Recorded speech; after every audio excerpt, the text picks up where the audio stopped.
Welcome to the Salmon Runs YouTube. Enjoy the video.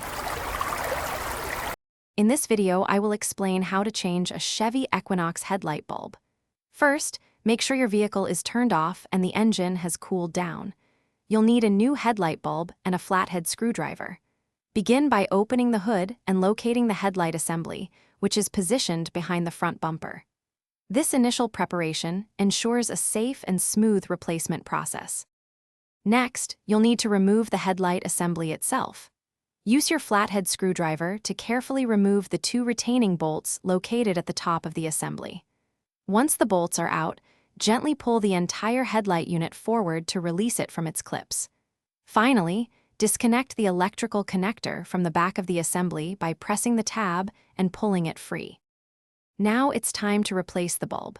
Twist the old bulb counterclockwise to unlock it from the headlight housing, then carefully pull it straight out. When handling the new bulb, avoid touching the glass with your bare hands, as oils can reduce its lifespan. Insert the new bulb into the housing, aligning the tabs, and twist it clockwise to secure it firmly in place.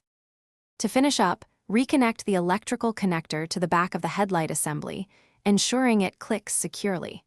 Carefully slide the headlight unit back into its original position, making sure the clips engage properly. Reinstall the two retaining bolts at the top of the assembly and tighten them. Finally, turn on your vehicle and test the new headlight to confirm it's working correctly. Thanks for watching. Consider subscribing if we helped you.